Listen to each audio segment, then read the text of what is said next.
Now, more specifically, Brazil. So, and as we go through both of these countries, keep in mind those structural factors.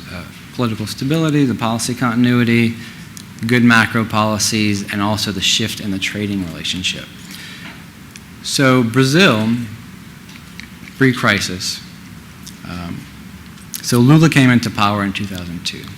And what he did was he put into place an orthodox economic team. And that orthodox economic team put into place orthodox economic policies. So that meant, in terms of monetary policy, the interest rate was increased. In terms of fiscal policy, public spending was cut. So deficit was decreased, the debt was decreased, and you can see the debt was decreased from about 86% 2002 to 57% 2007, which is a pretty significant increase, but 57% is extremely high for a developing country. It's pretty high for a developed country too. So going forward, Brazil is going to have this fiscal sustainability issue, this debt sustainability issue. Another important feature of that policy is that more of the public debt is now funded domestically than it was 5 years ago, 10 years ago. And that goes for the public sector and the private sector. So overall, you see that the government has more spending capacity going into the crisis, and also the country as a whole is less exposed to external financing risk.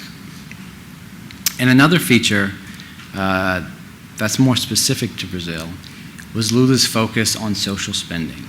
So he put into place numerous countrywide social transfer programs, and the flagship program was Bolsa Familia, which is a program in which cash transfers were given to poor families if they demonstrated that their children were attending school and getting regular health checkups. So that helped increase the spending capacity of the extremely poor. And something else he did was between 2002 and 2007 was he increased the minimum wage by about 50% in real terms. So a pretty gigantic increase. Between both of these factors, the social transfers and the minimum wage increase, the domestic market had a lot more capacity to spend when the crisis came around. So now the crisis hits, right? External trade flows collapse, external financing flows collapse. What happens to Brazil's economy? Well, not much, actually. You can see that, in 2009, the growth rate drops, of course, like the rest of the world, but it barely goes into recession. It's not much of one to speak of. It contracts by less than 1%, and depending upon who you ask, it might not have actually gone into recession at all. But, and another factor that matters is that they went into a mild recession maybe, and the recession was extremely short-lived. So 2010 they came back strongly, over 7% growth. So the question is, why did they do so well? What explains their good performance? One was good macro policy. So first of all, they were able to put into place 2% stimulus, public development banks. These are the domestic banks, not the international development banks. Increased spending to take the place of private spending, private lending that was being withdrawn during the crisis. And then also the central bank loosened monetary policy and also loosened capital and liquidity requirements on the banks. So secondly, consumption growth stayed strong throughout the crisis. So in 2009, consumption grew over 4%. And this is a phenomenal growth rate. When we look at Mexico, you'll see that it's a world of difference. It contracted severely in Mexico. And why did it stay so strong in Brazil? It's because of this social transfer programs and the increases in the minimum wage. And even during 2009, the government increased social transfers, so it supported domestic consumption to even a larger degree. And since consumption accounts for so much of GDP, over 60%, it was able to support growth even while the external environment was collapsing. All right. And a third factor that supported the economy is that Brazil is a relatively closed economy. So exports and imports only account for about 11% of GDP, and those trade flows are diversified to a larger degree, more so than the rest of Latin America. So of all the Latin American countries, or of most of them, Brazil has the largest exposure to the emerging markets. So between its low external exposure and that external exposure being diversified, its trade flows were much less volatile during the crisis, right? So going forward from 2009 to 2010, like the region, you see this jump in growth to over 7%. That was because of a release of pent-up demand. Specifically in Brazil, investment came back very strongly.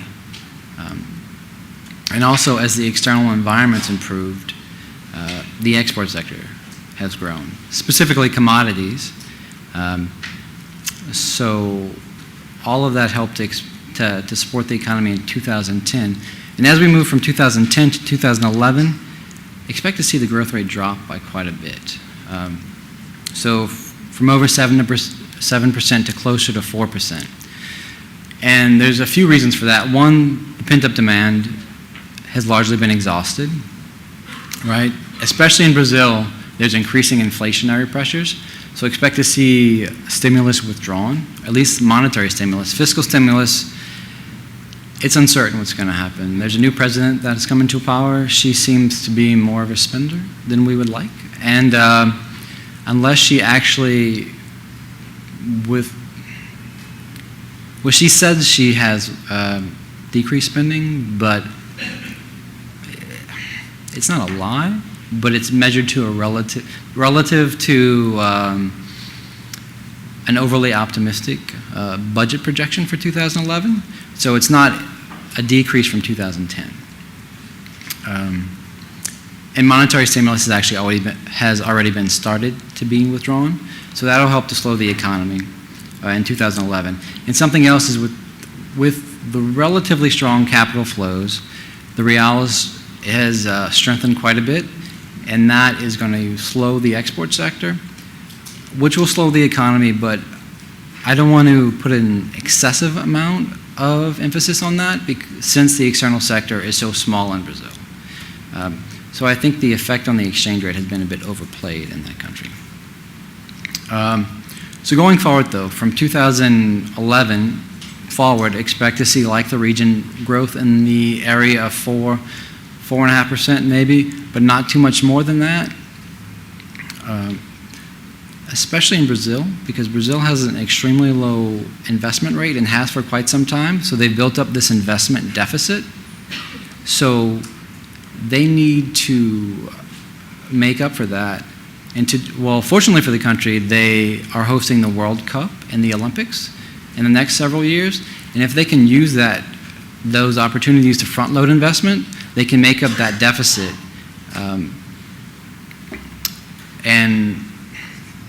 and rebuild their capital stock. But the only issue is that Brazil has one of the worst business investment climates in the region.